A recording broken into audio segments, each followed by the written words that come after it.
Okay, I decided to make a template and a new video so that we can organize what we've done in the last several videos, and so that you can work through the homework very quickly. So if you look in our week 3 Excel lab folder, you'll see this file named confidence interval and hypothesis test template. So what I'm going to do in this video is I'm going to work through what we've done in the previous 5 videos, but we're going to do it much quicker so that you can go ahead and use this template for your homework. And the homework should be rather straightforward because of it. So if you open up the template, so confidence interval and hypothesis test template, it's got 4 tabs, one for confidence interval for the mean, confidence interval for the proportion, hypothesis test for the mean using data, hypothesis test for the mean using no data.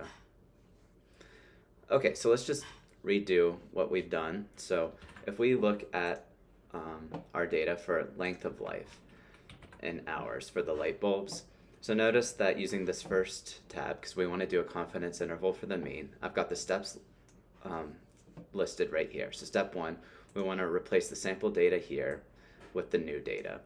Okay, so in this case, we would go ahead and copy our data. So I'm going to do copy, go to the template, and then I'm going to paste it. So paste.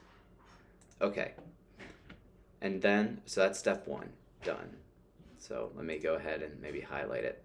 Done with step 1. Step 2, fix dimensions in cell D10, 11, and 12 with the new dimensions. Okay, so we wanted to see how long this data set is. So from A2 down to A81. So I want to replace the dimensions in these cells to 81. And notice that they're already set to 81. It looks like Excel did that for us. So then we need to, so we're good with step 2. Step 3, want to input the confidence level, cell D14. So here, confidence level, we wanted, let's see, what did we do? 95% confidence. So here I'm going to rate 95. So our confidence level here is 0.95, enter. And now you can see everything has been done for us. It gives us the upper and lower bounds for our confidence interval. And then we would just give our interval and interpretation down here. So I'm just going to copy and paste those from before. So paste.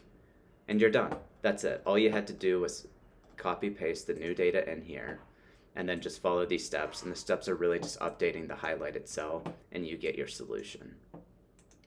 So now let's do it for the proportion. So step 1, input count, sample size, and confidence level. Again, these are just going to be the highlighted cells. So this was our Starbucks example. So if you recall, our count was 730, and our sample size was 1,000. We wanted a 99% confidence interval, so I'd put 0.99, click enter, and we get our upper and lower bounds. So I'm just going to copy and paste what we did before, and we're done. So all you had to do was input the values here into the highlighted cells. And that's how we can do confidence intervals using these 2 tabs. You can just go ahead, create a copy of this file when doing the homework, and then input your new values for the homework problems. Now let's do a hypothesis test for the mean using the data. Okay, so step 1 is we want to replace the sample data with our new data. So let's go ahead and get that. So our test for the mean, so again, length of life in hours. I'm going to go ahead and copy paste this over. So copy, and then I'm going to paste. So we've done that. Then we want to fix the dimensions in cells E19. So E19. So notice that up here it says A2 to A11, but we know that we have 80, this goes down to cell 81. So what I'm going to do is fix this up here. Instead of 11, I want to put 81 so that we get our full data. So N here should be 80. I'm going to do the same thing down here. We don't want this to be A11. We want this to be A81. And same for the standard deviation. Okay, so we input our new data, done. We updated our dimensions in those 3 cells. Done. Okay, now we want to write the null and alternative hypothesis.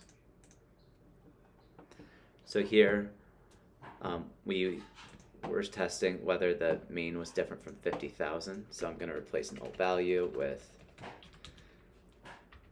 50,000. 50,000. Okay. So our null value, 50,000. Is this a 1 or 2-sided test? Well, this is equals and not equals for our hypotheses. So we would say this is 2-sided.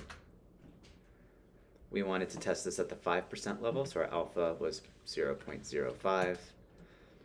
Okay, count is 80. And so we've done our null and alternative hypothesis. We put in our null value, the 1-sided versus 2-sided hypothesis test, and our alpha. We're done with that. Now we need to get the proper p-value. Is this 1-sided or 2-sided? So we have 2 different p-values here. Well, this is a 2-sided test, so that means we want the 2-sided p-value. So I'm going to put an A here, and we're going to use this here as our p-value. So is our p-value less than or equal to alpha? The answer is yes, and therefore we reject the null hypothesis. And then, of course, we need to provide our interpretation, which from our prior video was this. And we're done with this example.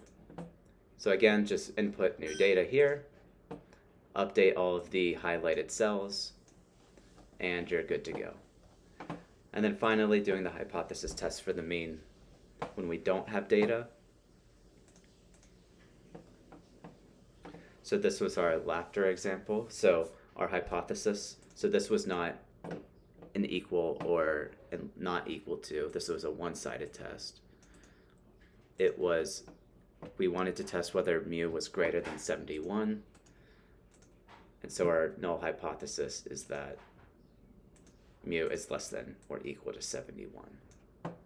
Okay, so step 1 is done. We updated the null and alternative hypothesis. Input null value, 1-sided, 2-sided, alpha, and sample size. So we were testing the null value as 71.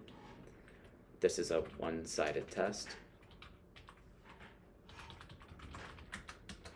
We were testing this at alpha equals 0.05. N was given to us as 90.